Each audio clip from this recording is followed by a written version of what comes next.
Welcome back to Inherited Dawn, a One Piece podcast. We are breaking down chapter 141, Quack. And let me tell you, this chapter introduces a character who is 100% heart, even if his skills are questionable. We get the beginning of a story that defines one of our future crewmates. It's about a man who stands naked in the snow to prove a point about kindness. Exactly. It's that kind of moment, that kind of pure, unfiltered heart that makes you want to build a community around this story. If you're looking for your place, your crew, consider joining ours by following the show wherever you listen. You'll never miss a moment like this. And with that, we step back 6 years into the snows of a tyrant's kingdom. Let's do it. We open back in Bighorn and Wapol's goons are trying to stop the villagers from digging for Dalton, but they forgot one thing. They forgot about the pirate hunter. They completely forgot about Zoro, and he just dismantles them. It's not even a fight. It's like he's brushing dust off his shoulder. One of them comes at him, and Zoro just casually clotheslines him with his sword sheath. Doesn't even unsheath the blade.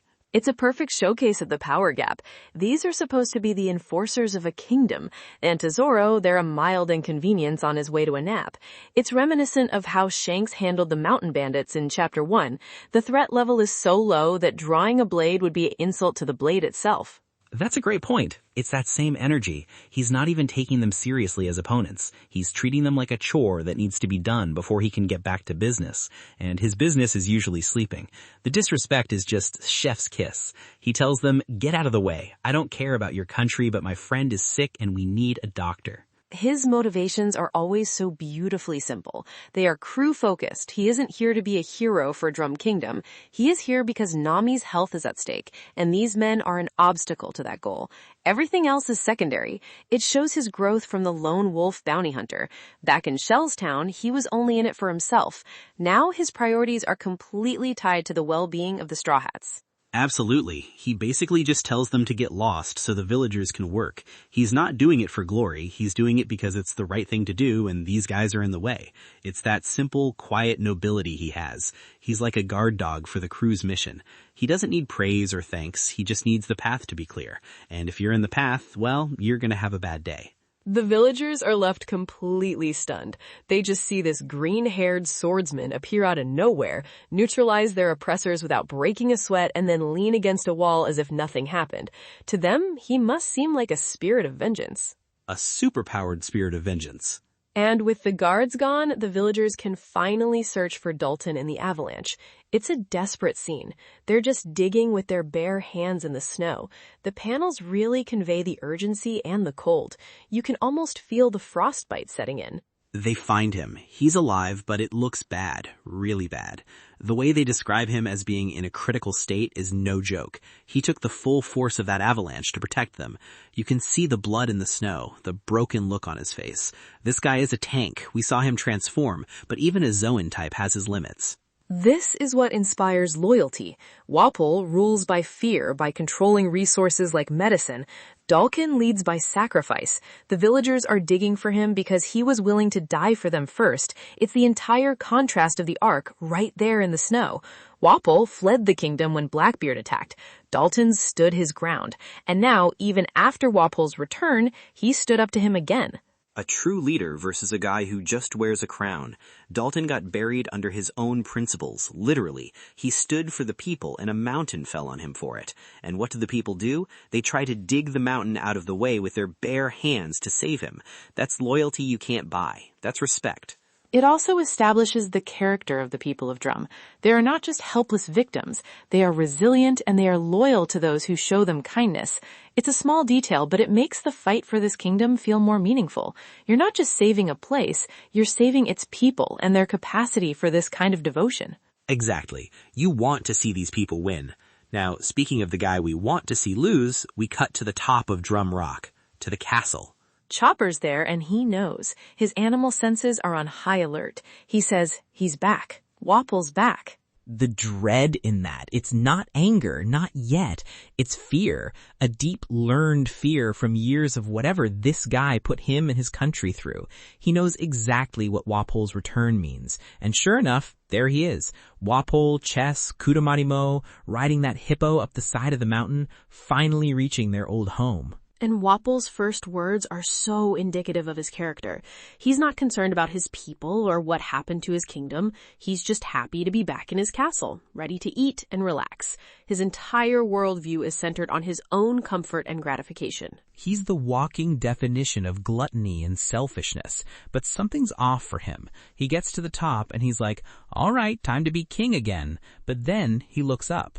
But something's different. Wapol looks up at the highest spire, and his flag is gone.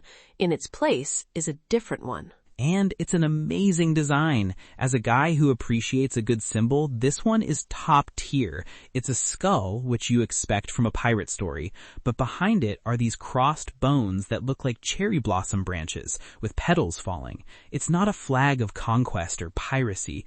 It feels gentle. It feels like a memorial. It's a fascinating piece of iconography. The skull signifies death, poison, the very symbol of a doctor's warning label. But the cherry blossoms in Japanese culture represent the transient, ephemeral nature of life, beautiful but fleeting. So the flag is a fusion of death and the beautiful brevity of life. It's a doctor's flag through and through. That is so cool. It's a promise and a warning all in one. It's saying life is short and beautiful, and I'm here to protect it, but I'm also dealing with death every day. Oda puts so much thought into these designs. It's not just a cool picture. It's the whole story of the character in one image. Which is exactly what it is. Dr. Kureha steps out and confirms it. Wapol demands to know whose flag that is, and she tells him, calm as anything, that the castle is now the grave of Dr. Hiriluk. That line, goosebumps. It completely recontextualizes everything. They're not just squatting in a castle. They're defending a grave site. This place is sacred now. It belongs to the memory of this man, Hiriluk. Wapol sees it as property, Kureha and Chopper see it as a monument. It's a profound statement of defiance. She has taken the ultimate symbol of his power, his castle, and turned it into a headstone for the very man he persecuted. It's a posthumous victory. She's telling him, you may have returned, but you've already lost. This place no longer holds your memory, it holds his. And Wapol, being the self-centered moron he is, doesn't get it. He just sees his flag gone and his house occupied.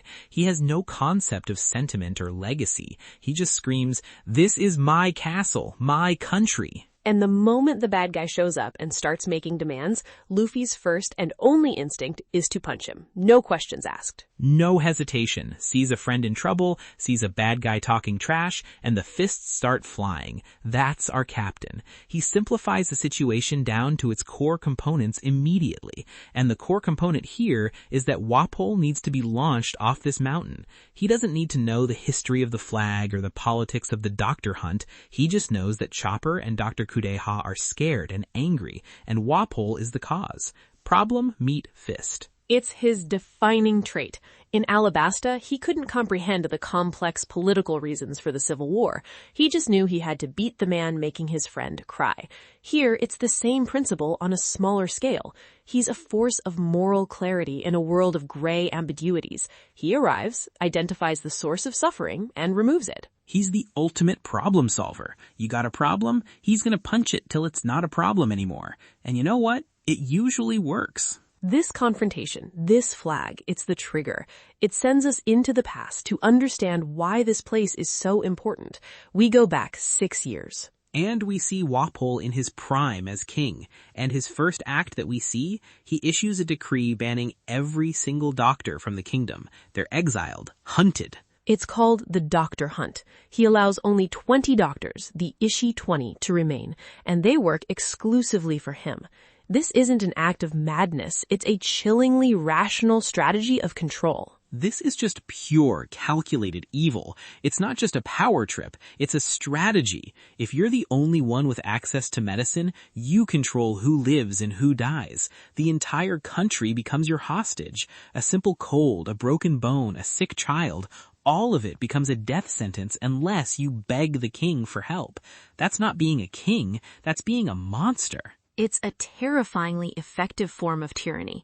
It weaponizes biology. Sickness becomes a death sentence for anyone who isn't loyal to the crown, and it makes anyone who practices medicine a rebel, a fugitive. By simply existing and offering aid, a doctor becomes a political dissident. It's one of the darkest forms of control we've seen in the series so far. Arlong controlled people with money and fear, but Wapol controls them with their own bodies. It makes your skin crawl. He's holding a whole country's health in his hands and squeezing.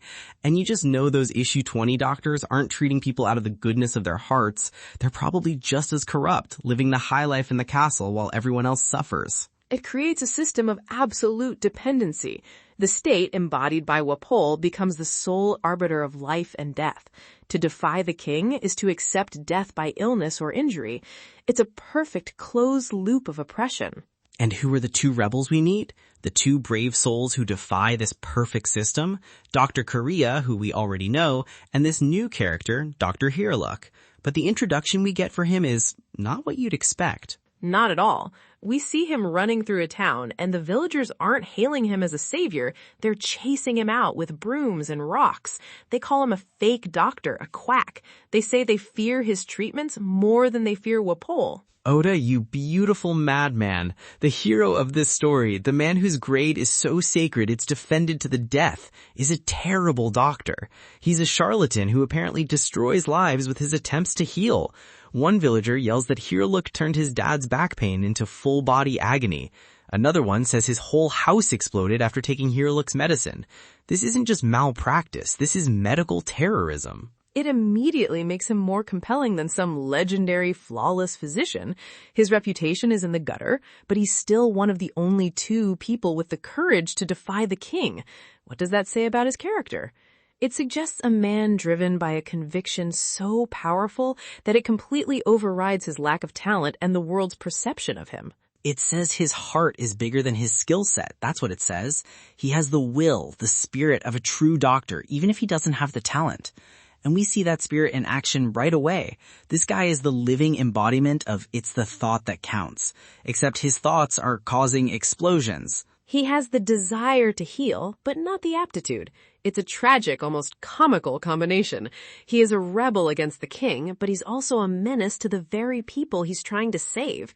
He lives in a state of double rejection, cast out by the state and the populace alike. But he just keeps trying. He's running from the villagers, shouting apologies, but he's not stopping. He's not giving up on being a doctor. That tells you everything. And then while he's running... After escaping Wapol's guards, he bumps into something in the snow. A creature. It's Chopper, a tiny, wounded reindeer boy, curled up and bleeding. And he looks terrified. This is our first time seeing him in his past, and he's just broken. He's got an arrow in him, other cuts. He's clearly been hunted. This is the blue-nosed reindeer Dr. Kureha told us about. He's in his hybrid form here, this strange humanoid creature that doesn't fit anywhere. He's too human for the reindeer, too much of a monster for the humans. He's just a kid and he's been rejected by literally everyone. The reindeer herd cast you out because he was different, a freak. The humans in the village see him as a monster and they shoot at him. His whole life has been pain and fear and running. It's just awful. Hiriluk's first instinct is pure compassion. He sees a wounded being and wants to help. He doesn't see a monster, he sees a patient. But Chopper has only ever known pain from others. The villagers hunt him, the other reindeer cast him out. He sees Hiriluk approaching and he lashes out. He attacks him. He's just a scared kid trying to protect himself. He doesn't know kindness, so he assumes every outstretched hand is coming to hurt him. It's absolutely tragic. He smacks Hiriluk hard right in the face, knocking him down. And Hiriluk just takes it. He has no group, no herd, no family. The human fruit made him an outcast from the animal world, and his appearance makes him a monster to the human world. He exists in a state of total isolation. This is perhaps the most profound loneliness we have encountered yet. Even Nami had a sister and a village. Sanji had Zeph. Zoro had Quina. Chopper has had absolutely no one. So what does Hiriluk do after getting decked by a terrified reindeer child? Does he get mad? Does he run away? No. He does the most insane, brilliant, heartfelt thing imaginable. He stands up and takes off all his clothes. In the middle of a blizzard, he just stands there, completely naked and defenseless. It is an act of such startling absurdity that it forces you to stop and reevaluate everything. He tells Chopper, "I'm not going to hurt you. I'm a doctor." He strips away everything, his coat, his bag, any potential weapon. He makes himself completely and utterly vulnerable to prove his sincerity. He's literally bearing it all, showing he has nothing to hide and no ill intent. It's the ultimate "I come in peace" gesture. It's an act of radical empathy. He understands that words won't work on a creature this traumatized. He has to communicate on a more fundamental level. I will not harm you. See? I am exposing myself to the same cold as you are. I am just as vulnerable as you are. He's meeting Hiriluk on his own terms, the terms of a frightened animal. He's saying, I will not dominate you. I will not threaten you. I am lowering myself completely. It's one of the most powerful character introductions in the entire series. In one single action, you understand everything you need to know about Dr. Hiriluk's soul. He's a man who would freeze to death to calm a frightened child. He's a quack, a fake, a terrible doctor whose medicine might kill you, but his heart is the cure. That one act has more healing power than any medicine he could ever concoct. It's just super. And it works. The sheer bizarreness and sincerity of the act breaks through Chopper's fear. The logic is undeniable. A person who intended to cause harm would not make themselves this vulnerable. You can see the confusion on Chopper's face. He's never seen anything like this. He's ready for a fight, for a rock, for a gun, and instead he gets a naked old man shivering in the snow, offering help. His entire understanding of the world is being challenged in that moment. And then we see the result of that trust. The next thing we see, Chopper is waking up. He's indoors, he's bandaged, his wounds have been treated. Hiriluk is there, smiling, offering him some bread. And Chopper, he just starts crying. Not tears of pain or fear. It's the first time he's ever been shown this kind of care. The first time someone hasn't screamed and run away or tried to shoot him. He's been accepted. He tries to take the bread, but he's so overwhelmed with emotion, he just starts weeping. Hiriluk didn't just patch up his wounds. He acknowledged his existence and gave it value. For someone who has only ever been seen as a monster, that's the most powerful medicine there is. The bread isn't just food. It's a symbol. It's an offering of warmth, of sustenance, of home. It's the first gift Chopper has ever received. This is it. This is the core of who Chopper is. Every bit of his dream, his loyalty, his desire to heal others, it all comes from this one moment. This one quack doctor who saw a person where everyone else saw a monster. Hiriluk didn't care that he was a reindeer thing. He didn't care that he had a blue nose. He just saw someone who was hurt and lonely, and he fixed it. It's the birth of his dream to be a doctor who can cure anything.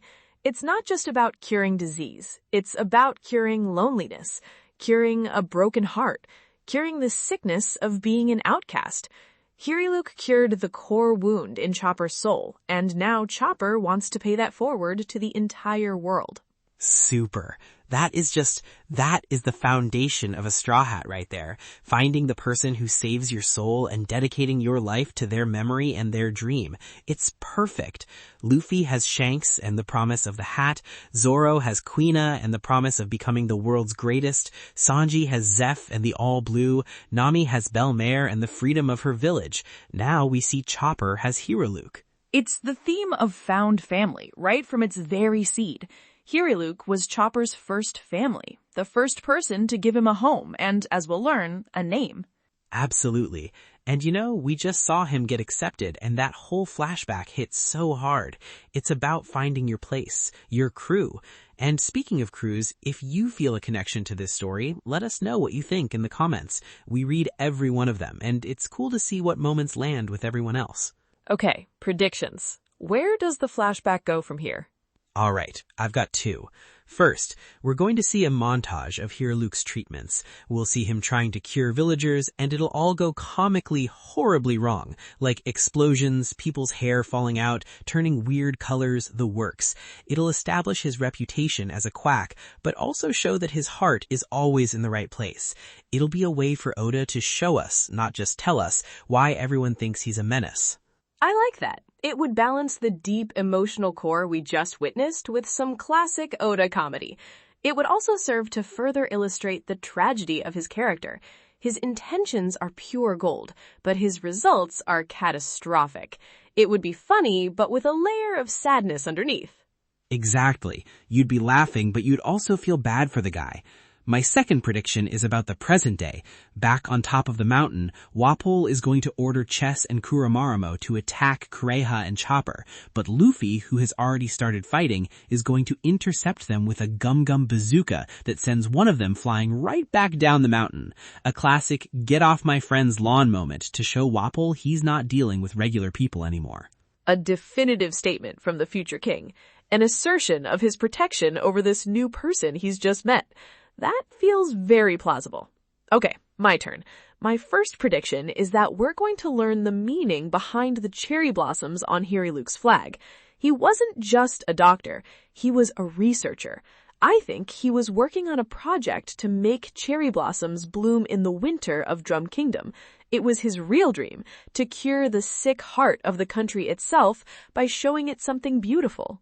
Ooh, I love that. A dream that seemed impossible, just like him. To make flowers bloom in a land of perpetual snow, that fits perfectly with his character. Trying to do something no one thinks can be done, all for the sake of bringing a little joy. That has Hiriluk written all over it, and it would explain why the flag is so important to Kureha and Chopper. Exactly. It's not just a memorial to the man, but to his ultimate ambition. My second prediction connects the plots. The villagers in Bighorn, with Zoro's help, will start carrying the badly injured Dalton up Drum Rock. They know the only doctor left with any real skill is the witch at the castle. It's going to force the two groups to converge. This will put Kureha in a difficult position where she has to save the life of the man who used to be the chief enforcer for her greatest enemy, Wapol. Oh, that's good. That raises the stakes for everyone and brings all of our players to the same location for the final act. Dalton's life hanging in the balance, Luffy fighting Wapol, the villagers arriving to witness it all. It would be a super collision of all the storylines. It forces Kureha to show her own medical ethics, and it would show the villagers what a real leader looks like, with Luffy defending the castle. We'll see what Oda has in store for us. The seeds have been planted for a very emotional climax. It's gonna be good. I can feel it. This is one of those backstories that's gonna stick with you. A quack doctor and a monster reindeer against the world. Sign me up. Alright, that's all the time we have for this chapter. Join us next time as we continue the story of Drum Kingdom. Until then, stay super.